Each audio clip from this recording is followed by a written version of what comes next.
कुछ एमसी की आप सबका स्वागत है divine truth with Rajendra Kaur पर, जहाँ हम मिलते हैं खुदावन के जीवित वचनों के साथ। हमारे आज के वचन है वो उत्पत्ति 5 उसकी 25 से 32 आयत तक। जब मतूशेलह 127 वर्ष का हुआ तब उससे लामेक का जन्म हुआ। लामेक के जन्म के पश्चात मतूशेलह 782 वर्ष जीवित रहा और उसके और भी बेटे बेटियां उत्पन्न हुई। इस प्रकार मतूशेलह की कुल आयु 969 वर्ष की हुई। तत्पश्चात वह मर गया।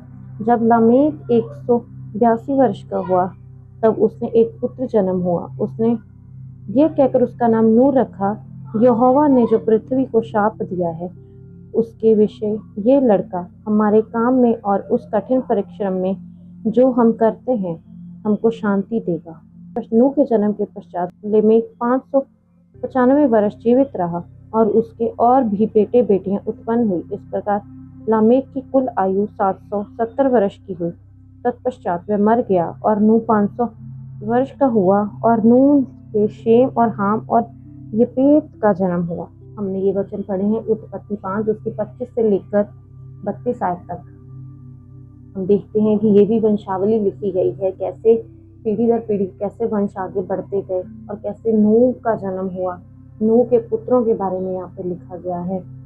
हम देखते हैं कि कैसे मतूशेलह से लामेक का जन्म हुआ। लामेक के जन्म के पश्चात जो मतूशेलह था वो लिखा है 782 वर्ष जीवित रहा और उसके और भी बेटे बेटियां उत्पन्न हुई। हमने देखा था कि पिछले वचन में हमने पढ़ा था कि जो हनोक था वो 300 वर्ष परमेश्वर के साथ चलता रहा और फिर उठा लिया गया। और यहाँ पर फिर मतलब कि वहाँ पे आयु कम नहीं हुई थी, वो खुदावन के साथ वफादार था, इसलिए परमेश्वर ने उसे जीवित उठा लिया।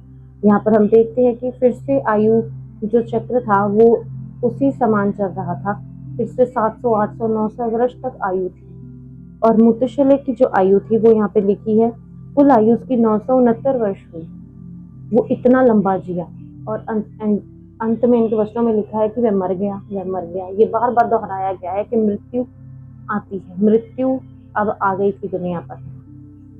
कब आई? जब आदम ने पाप किया कि खुदावंद ने ये मृत्यु इसलिए ठहरा दी कि हम सब जो है वो पाप में जीवित ना रहे। लिखा है जब लामेक 182 वर्ष का हो तब उसके पुत्र जन्म हुआ। उसने उसका नाम नूह इसलिए रखा था कि परमेश्वर ने जो पृथ्वी को श्राप दिया था उसके विषय में ये जो लड़का है वो हमारे लिए काम करेगा।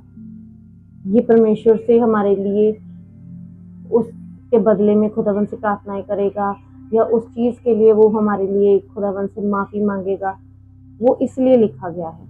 और जो उसने लिखा कि जो हम कठिन परिश्रम करते हैं, जो हम इतना दुख उठाते हैं हर काम के लिए, उससे वो हमें शांति दिलवाएगा। वो परमेश्वर के क्लोज रहेगा, खुदावन से प्रार्थना करेगा और वो उनके लिए खुदावन के आगे जो है उनकी पुकार रखेगा, उनकी बातें रखेगा और खुदावन से दया मांगेगा कि परमेश्वर उनके ऊपर दया करे। आगे लिखा है नूह के जन्म के पश्चात लामेक 595 वर्ष जीवित रहा और उसके और भी बेटियां उत्पन्न हुई। उसके और भी बच्चे हुए। जो लामेक की आयु थी वो 770 वर्ष वो जीवित रहा और तत्पश्चात वह मर गया, उसकी मृत्यु हो गई। और जब नूह 500 वर्ष का हुआ तो उसके बच्चे हुए, उसके पुत्र हुए। उनके नाम उसने रखे शेम, हाम और यपेत।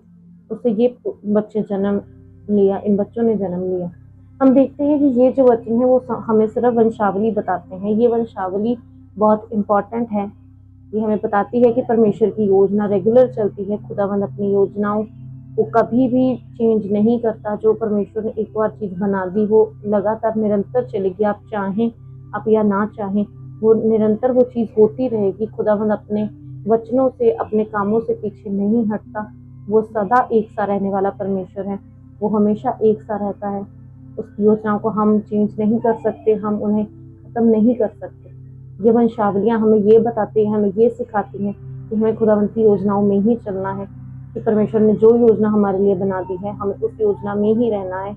हमें उसके बाहर जाकर परमेश्वर से कुछ नहीं मिलेगा।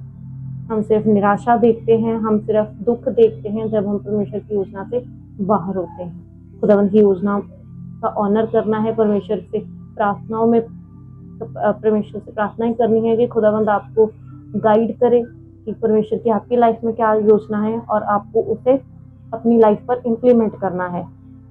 आपको देखना है कि खुदावंद आपसे क्या चाहता है, आपको वही करना है। खुदावंद की योजना से, खुदावंद जो आपसे चाहता है उससे बाहर नहीं जाना, क्योंकि जब हम बाड़े से बाहर जाते हैं तो वो हम दुख पाते हैं, हम कष्ट पाते हैं।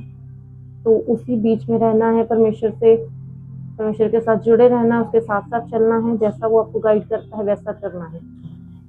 अगर वीडियो अच्छी लगी, वीडियो को लाइक करें, शेयर करें, हमारे channel divine talks with Rajendra को सब्सक्राइब करें। सबको चैन से कीजिए।